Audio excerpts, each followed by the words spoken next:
It's August 11th, 1984. President Ronald Reagan walks into a radio studio, getting ready for his weekly address. The mic's not live yet, at least that's what he thinks.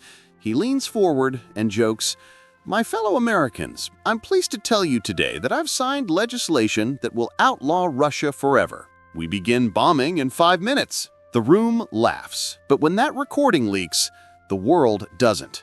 Across the ocean, the Soviet Union goes on high alert. For a few hours, global military systems tighten. The planet edges one step closer to nuclear war over a joke. That one moment captures everything about Reagan's presidency. Charming, confident, and terrifyingly careless. This is the untold dark side of Ronald Reagan, the man the world called the Great Communicator, but whose legacy left deep scars on America and beyond.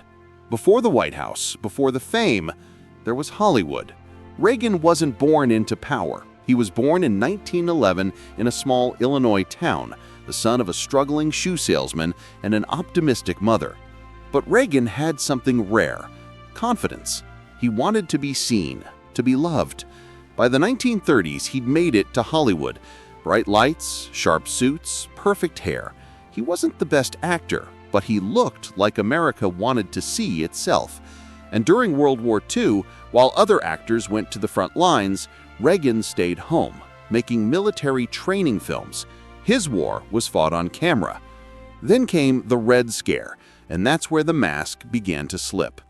Reagan, now head of the Screen Actors Guild, started cooperating with the FBI, naming suspected communists in Hollywood, friends, co-workers.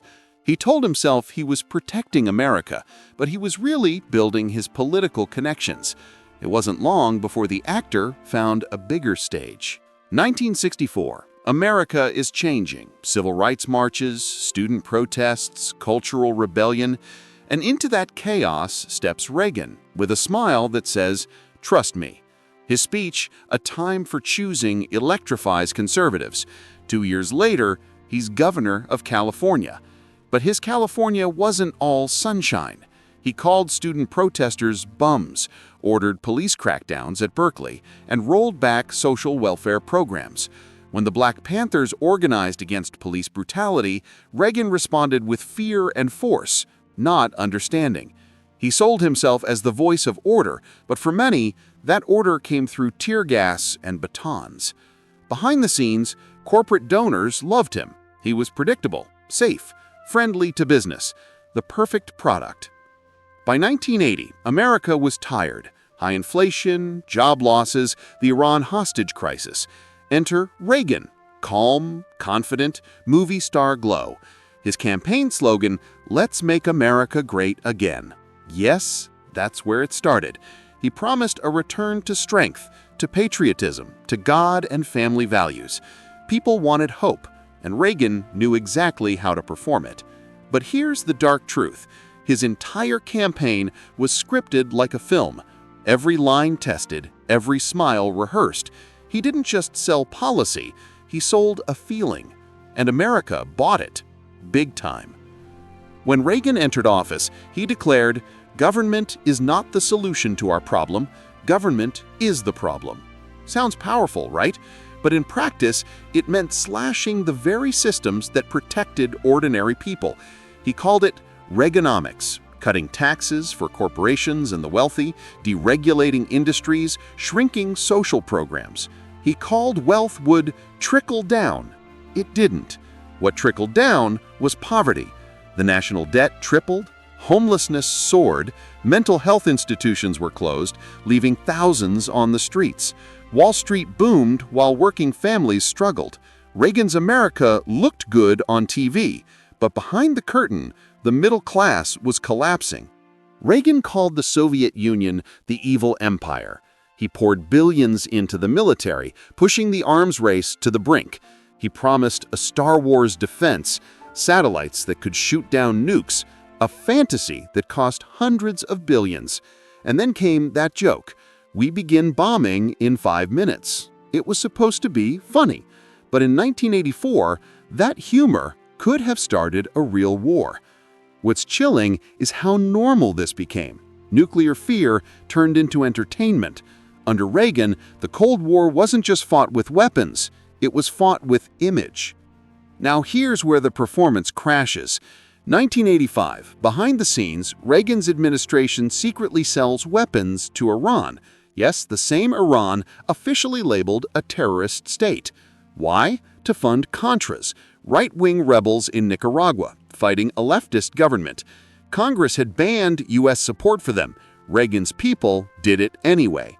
When it leaked in 1986, it was explosive.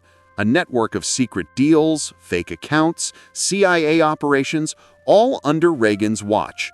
Reagan claimed, "I didn't know," but evidence suggested otherwise.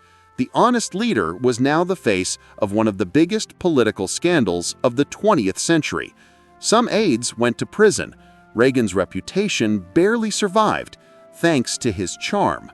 Once again, the actor saved the role. While scandals dominated headlines, another crisis grew quietly, one that would take hundreds of thousands of lives. In 1981, doctors discovered a strange new illness affecting gay men. By 1987, tens of thousands were dead. And Reagan? He didn't say a single public word about AIDS for 6 years. When asked, his press secretary laughed.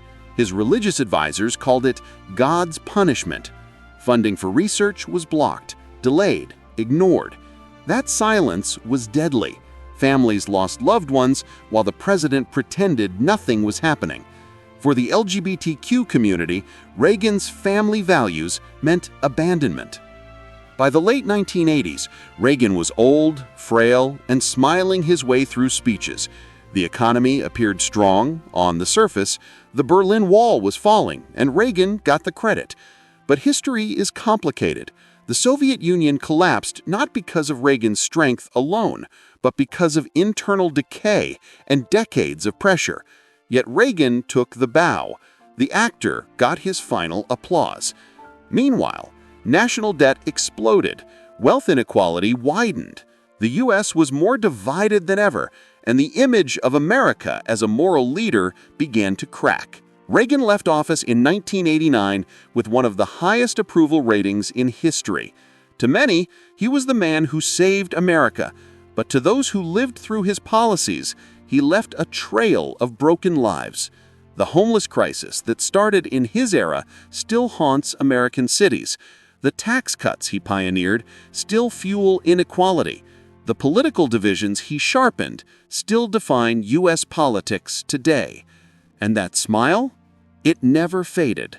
Even in his final years battling Alzheimer's, Reagan remained the role he always played: the good guy, the cowboy, the hero. Ronald Reagan once joked about starting a nuclear war. Maybe he didn't mean it, but the truth is, his presidency was a kind of war. A war on the poor, on truth, and on empathy. He was the great communicator, but what he communicated best was illusion. This is The Untold Dark Side, and this was Ronald Reagan.